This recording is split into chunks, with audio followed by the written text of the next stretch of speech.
अंदर प्रधानमंत्री अपनी टीम के साथ रंगारंग कार्यक्रम में फोटोबाजी करवा रहे हैं, बाकायदा वीडियोस बनवा रहे हैं, लंबे चौड़े भाषणबाजी चल रही है, मीटिंग्स वगैरह चल रही है और बाहर दुनिया भर से आए मेहमान ट्रैफिक में फंसे हैं। हालत ये है कि उनके पास पैरों से चलने के अलावा कोई विकल्प नहीं है। वो लोग जो दुनिया भर में टेक्नोलॉजी की बात करते हैं, अपने देश में कैसे उनको शर्मिंदा किया गया, वो भी विदेशियों के आगे, सब कुछ मैं आपको तफसील से बताऊंगी और साथ में आपको विस्तार से ये भी बताऊंगी दोस्तों कि कैसे दिल्ली में हो रहे एआई समिट के नाम पर भारत सरकार का पूरा शासन प्रशासन, उनकी कार्यप्रणाली का एक बहुत बड़ा मतलब आप कह सकते हैं ड्रॉबैक, उसकी कमजोरी देश के आगे सामने आ गई। दोस्तों मैं आपको दावे के साथ कह सकती हूँ, जो कुछ भी भारत मंडपम में हो रहा है एआई समिट के नाम पर, अगर 1% मनमोहन सिंह की सरकार होती ना, अब तक आईटी मिनिस्टर का 2-3 बार इस्तीफा हो गया हो। तो ये पूरा का पूरा एआई समिट विवादों के ही नाम रहा है। अगर उसे याद किया जाएगा तो केवल विवादों के लिए किया जाएगा। कल रात आप जानते हैं दिल्ली के लोगों की हालत खराब हो गई। एक जगह जाने के लिए 2-2, 3-3 घंटे गाड़ियों में लोगों को बैठकर गुजारने पड़े। क्यों? क्योंकि इतना जबरदस्त वीआईपी मूवमेंट था। दिल्ली के अलग अलग हिस्सों में 2 से 3 घंटे का तो मिनिमम जाम रहा, कई जगह 4 से 5 घंटे की भी शिकायत आई है। हालत ये हो गई कि वो लोग जिनको एयरपोर्ट पहुंचना था बड़ी मुश्किल से एयरपोर्ट पहुंच पाए। और इससे भी ज्यादा शर्मनाक बात जानते हैं क्या है? भारत मंडपम में जब पैकअप का टाइम हुआ और वो लोग जिन्होंने अपने पवेलियंस लगाए थे हॉल में, वो जब बाहर आए अपना काम खत्म करके, तो उनके पास कोई गाड़ी ही नहीं थी। मतलब सोचिए, अब आप सोचेंगे इसमें गाड़ी की क्या जरूरत है। दोस्तों जितने भी भारत मंडपम में लोग आए हैं उसमें बहुताया लोग बाहर के हैं। कोई बैंगलोर से है, कोई पुणे से है, कोई हैदराबाद से है और बहुत सारे लोग विदेश से भी हैं। हर आदमी दिल्ली की सड़कों से इतना ज्ञानी नहीं है और हर आदमी के पास कोई आउट ऑफ स्टेशन से तो यहाँ पर गाड़ी लेके थोड़ी आएगा अपना। तो हर आदमी इस बात पर डिपेंडेंट होता है कि काम खत्म होगा तो हम उबर या ओला ले लेंगे या कोई प्राइवेट टैक्सी ले लेंगे। लेकिन जब लोग बाहर निकले, आप जानते हैं क्या हुआ? 7 बजे के बाद जब लोग बाहर निकले तो बाहर कोई व्यवस्था ही नहीं थी। उबर और ओला वालों को बोल दिया आपको अंदर जाने नहीं देंगे, क्योंकि प्रधानमंत्री खाना खाकर वापस आ रहे थे या जा रहे थे पता नहीं है। वीआईपी मूवमेंट थी, उस पूरे हिस्से में भयानक वीआईपी मूवमेंट थी। इसीलिए गेट से अगर आप बाहर निकल रहे हैं तो पैदल वॉक कीजिए। उसके बाद लोगों की छड़ी लग गई सोशल मीडिया में बताने के लिए कि एक तो पूरा दिन उन्होंने काम किया खड़े होकर और उसके बाद 3-3, 4-4 किलोमीटर लोग पैदल चले हैं। क्यों? क्योंकि कोई गाड़ी नहीं थी उनके पास। ये वो लोग हैं दोस्तों जो टेकीज हैं, पढ़े लिखे, जिनके पास पैसे की कोई कमी नहीं है, जो दुनिया भर से यहाँ अपना इनोवेशन दिखाने आए थे। जब खत्म हुआ काम तो उनके पास एक ढंग की टैक्सी तक नहीं थी। ये देखिए दोस्तों, साहिल राजपूत नाम के शख्स लिखते हैं जो वहीं पर थे कि 5 घंटे मुझे चलना पड़ा है कैब लेने के लिए। गवर्नमेंट ने सारे गेट्स ब्लॉक कर दिए, सारी सड़कें ब्लॉक कर दी और अब लोगों से कहा जा रहा है कि आप पैदल चलिए क्योंकि वीआईपी मूवमेंट आने वाली है, वीआईपी आने वाले हैं। शाम को 6 बजे से लोग चल रहे हैं। सारे चेक पॉइंट्स में पुलिस यही कह रही है कि सब कुछ ब्लॉक हो चुका है। India AI impact summit 2026, the management is such a failure. Photo भी शेयर की इन्होंने, देखिए कैसे लोग पैदल चल रहे हैं, भीड़ की भीड़। मतलब आप सोचिए दोस्तों, कोई बेंगलुरु का, कोई पुणे का, कोई हैदराबाद का, कोई दिल्ली का इनोवेटर होगा, उसको कितनी शर्म आ रही होगी विदेशियों के सामने, क्योंकि उसके साथ विदेशी भी चल रहे हैं। दोस्तों वशिका गर्ग हैं, मैनेजर हैं गूगल की, ठीक है। ये लिखती हैं देखिए कि तीसरे दिन आखिरकार हम इंडिया एआई केओस समिट से निकल रहे हैं। ठीक है, नाम ही बदल दिया, उसको केओस समिट कह दिया। सुप्रीम कोर्ट की मेट्रो भी एक्सेसिबल नहीं है, कोई ऑटो नहीं है, कोई कैब नहीं है, हैवी ट्रैफिक जाम है।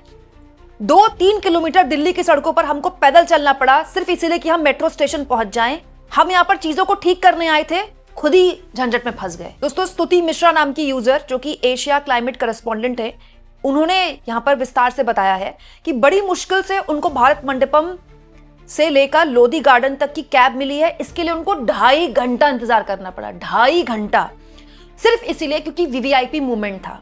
समिट में कुछ बहुत अच्छी चीजें हो रही हैं, लेकिन बॉटम लाइन ये है कि जब आप ट्रैफिक मैनेज नहीं कर सकते तो फिर आप लोगों को एक छत के नीचे मत बुलाइए। जब आपको वीवीआईपी लोगों के लिए सड़कें बंद करनी थी तो आप ये सुनिश्चित कीजिए कि बाकी लोग वहां से कैसे निकलेंगे। जब इजिप्ट में COP27 नाम का एक प्रोग्राम होस्ट किया गया तो उन्होंने स्पेशल बसेस चलाई थी जिससे कि शर्म अल शेख से लोगों को पिक किया जा सके। दुबई में 2023 में 100 of cabs queued up and waiting outside during evening hours। मतलब दुबई में जब इस तरह का कार्यक्रम हुआ तो कई कैब्स उस जगह के बाहर खड़ी थी ताकि लोगों को दिक्कत ना हो, तुरंत लोग कैब ले लें। सिर्फ वेन्यू को डेकोरेट कर देना, सजा देना, जहां पर मैनेजमेंट नाम की कोई चीज नहीं है, ये काफी नहीं है।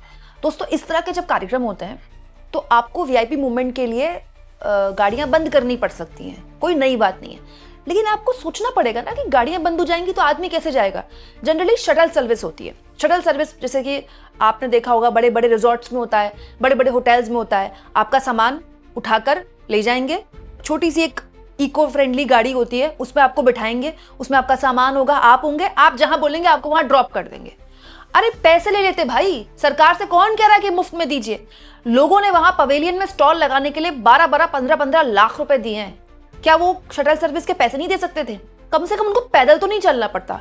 आप सोचिए दोस्तों, लोग बता रहे हैं कि दुबई में ऐसा हुआ था, इजिप्ट में ऐसा हुआ था, भारत में नहीं हो सकता। दोस्तों द हिंदू की डिप्टी एडिटर हैं विजेता सिंह, देखिए वो क्या लिखती हैं। वीआईपी आवाजाही के नाम पर वे सड़कों और फुटपाथों को अवरुद्ध कर रहे हैं, सीटी बजा रहे हैं, लोगों को फुटपाथ से हटा रहे हैं, लोगों से सड़क के एक छोर से दूसरे छोर तक उड़ते हुए जाने की उम्मीद कर रहे हैं और कॉलोनियल माइंडसेट को त्यागने की ये सारी बातें। पहले तो अपने ही लोगों का सम्मान करो, विदेशी यहां हमेशा के लिए नहीं रहने वाले। हम वीआईपी को खुश करने के लिए इतनी कोशिश क्यों करते हैं?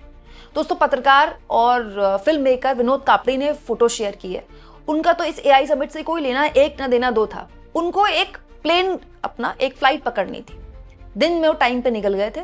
उसके बावजूद कि दिल्ली की सड़कों का हाल देख लीजिए, एम्स के आसपास का 2 से ढाई घंटे तो मिनिमम आदमी फंसा है कल दिल्ली की सड़कों पे। शाम को तो और हालत खराब हो गई थी, इतना ट्रैफिक जाम था, इतना ट्रैफिक जाम था, क्योंकि दुनिया के अलग अलग राष्ट्राध्यक्ष भारत मंडपम जा रहे थे। वो भारत मंडपम में तो रुके नहीं थे, दिल्ली के अलग अलग हिस्सों में वीआईपी मूवमेंट होता है। वो जब वहां से निकलकर भारत मंडपम तक जब तक नहीं पहुंच रहे थे, पूरा ट्रैफिक रोक दिया। आप सोचिए कौन वीआईपी के खिलाफ बातें करता था, कौन बड़ी बड़ी बातें करता था आम आदमी को सुविधा देने के नाम पर। सोचिए एक एआई समिट ठीक से आयोजित नहीं हो रहा इन लोगों से। दोस्तों ये जो पूरा केओस हुआ है ना एआई समिट में, पहले दिन से लेकर कल रात तक, ये इस सरकार के कामकाज का तरीका है।